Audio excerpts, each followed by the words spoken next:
Hey everybody, this is Blake here, and welcome to my review of Two Guns. Before I get into the movie, let me warn you that my voice, for some reason, hasn't recovered from a bad day's filming, which was on Wednesday. I don't know why it's still all scratchy, but I had difficulty speaking for long periods of time, so I'm probably going to make this video pretty short.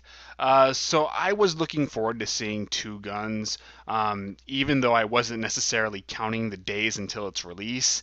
When you think of summer blockbusters, you think of Man of Steel, Iron Man 3, Pacific Rim, Star Trek Into Darkness, maybe Elysium or The Wolverine. But very rarely does anybody think of something like Two Guns. And even though I knew of Two Guns since early in the summer, and I thought it looked good from the beginning. I liked the actors, and I thought the plot seemed kind of interesting. I have to admit, I was more interested in seeing The Wolverine or some of these other big high-profile movies, just because, even White House Down to an extent, just because they're summer blockbusters. I feel compelled to see them all. But that's not to say that I wasn't excited to see this one either. It was like, oh, this Two Guns is coming out next week. Awesome. I don't have to do a written review of that. Sweet. And it looks good too. Of course, the reviews came out, and for the most part, people were uh, lukewarm about it at best, it seemed like. Uh, but I still wanted to check it out anyway. After all, Pain and Gain got pretty bad reviews, and yet I actually really liked that movie. I thought it was one of the more underrated films of the year. Uh, so let's get into Two Guns. So I immediately like the story, or at least the setup of it, because it's Denzel Washington and Mark Wahlberg. They initially seem like drug dealers, and but it turns out they're both in different areas of law enforcement, and so I liked that idea, but they don't realize it. So they have this real complicated story where they're going to rob a bank, and just something goes wrong, and it turns out everybody now wants to kill them. All right, so strong setup. I like the plot, and the two characters played by Denzel Washington and Mark Wahlberg, they're pretty interesting, primarily because of the actors who play them. Now, I actually think Denzel Washington is an overrated actor, in that he always plays Denzel Washington more or less. I don't really believe he deserved the Oscar for Training Day. I thought it was pretty much Denzel Washington playing Denzel Washington if Denzel Washington was a bad guy. But at the same time, Denzel Washington is really good at playing Denzel Washington. He has a great screen presence, and I like how Denzel can easily transition from comedic to dramatic in an instant, and it will seem very smooth. There's no issue with tone in almost any of his movies that I've seen. I mean, I have not watched Flight, which I believe was his last big Oscar nominee. I hear he did really good in that, but I haven't seen it myself. And so I do like Denzel Washington. I just don't think he's one of the best actors of all time. I think he's a very charismatic actor, and I always enjoy watching him, but still overrated. Um, Mark Wahlberg, on the other hand, is the total opposite. I think he's horrible when it comes to more dramatic roles. He's just always so boring when he's trying to be serious, but when he's being funny, I think he's hilarious. I think he's at his best when he's playing these more lighthearted kind of roles, and I wish he'd do that more often. I liked him a lot in Ted and Pain and Gain, and does The Happening count? He was enjoyable in that movie, even if for all the wrong reasons. um, so yeah, I like them both in different ways, but I think they really played a good team. This film at its core is, I don't want to say a buddy cop movie, but it is about, their chemistry, their interactions, and I thought they worked really well together.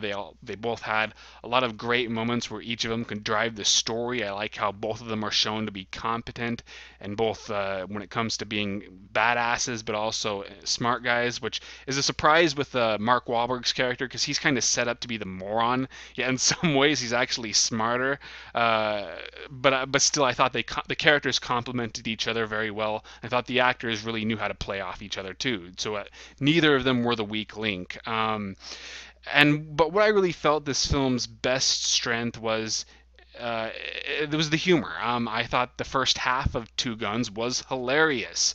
I loved all the dialogue, the interactions, and I thought the supporting cast did really good too. Each of them have their own distinct personalities that make them stand out, even though there are a lot of characters in this movie, and each of them have their funny moments to where they're likable as bad guys, but at the same time, you're always rooting for the main duo. During the second half, unfortunately, it becomes more of an action thriller. Now, don't get me wrong, the first half is filled with a lot of action and suspense, some gunfights and explosions, and there's even a cool car chase, but it juggles comedy, action, and thriller rather evenly.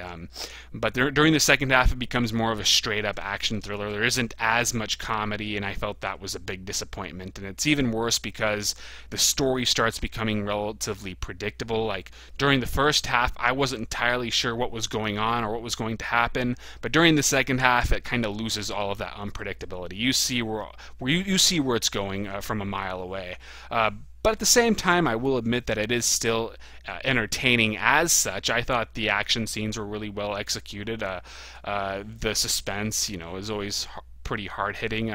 It's still fun. It's just not as fun as the first half. And I think the main issue with that is just, its best attribute was the comedy. But that's just me. That's honestly really all I have to say. Really good first half.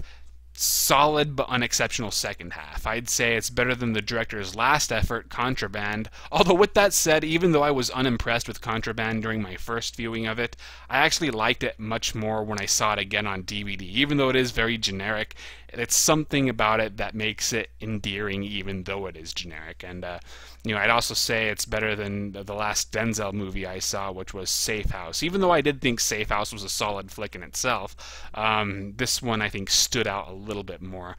But also, it's not particularly memorable or remarkable in any way. It's the type of film that you watch and you'll enjoy it, but I don't think it's going to stay with you as one of the best films of all time, or even one of the best films of the summer. Although in my case, it probably is one of the best films of the summer, just because this summer sucks. So many disappointments. I would take Two Guns any time of the week over The Wolverine. I'd even take it over Man of Steel or Iron Man 3. Come on, guys, those films were supposed to be the highlights of the fucking summer. It's weird that, probably my favorite movie of this summer was The Conjuring, a movie that the studios apparently had very little faith in because I didn't even see any trailers whenever I'd go to the theaters. I only saw a couple TV spots, and that was after I saw the movie. So what the hell, guys?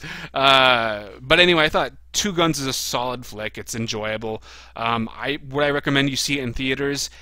Yeah, as a matinee, and if you're interested in seeing the movie, if you thought it looked pretty good, and I'd even say if you're on the fence and this sounds like it could be enjoyable to you, yeah, I'd say it's, I guess, worth seeing in theaters. But if you were kind of indifferent, that you just didn't think this movie looked all that great to you, I'd honestly say wait till it comes out on DVD. I do think that this is worth watching. It's just a question of, do you want to wait till it comes out on the small screen, or do you want to see it now while it's on the big screen? And that just comes down to you. I did not do a written review of it, which is another reason I was looking forward to this. I didn't have to do the work. By the way, this next month I'm probably going to be slowing down when it comes to written reviews. They're just taking up too much time, and I'm feeling like I just have too much on my plate right now. But I did do written reviews of Saw, the first one, Rubber, the Killer Tire movie, The Wolverine, which I also did a vlog of, so check those out, and Missionary Man, which is a Dolph Lundgren movie, so please read those. I'll provide the link to my website in the description. Follow me on Twitter. And I guess I should talk a little bit about my current project, which is my review of The Uncanny Valley. The first day of filming went very poorly. I got about 2 minutes done, even though I spent the entire day on it. And that was just filming. That wasn't even editing. I'm not sure why. And then I was going to do some more on Thursday. and just too much crap happened that made the house ended up being pretty overcrowded, and I just didn't have time to do it. There's just too much going on, and I don't think I'm going to be able to get back to it until Monday.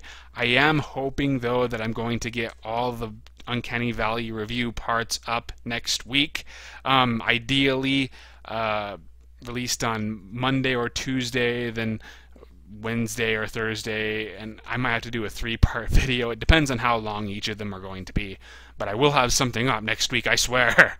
I gotta figure out how I'm going to fix the continuity now, because I have to shave, and unfortunately in the video I have quite a bit of facial hair. Damn it, this sucks. So that is all I've got. I hope you enjoyed the video. I'll see you guys later.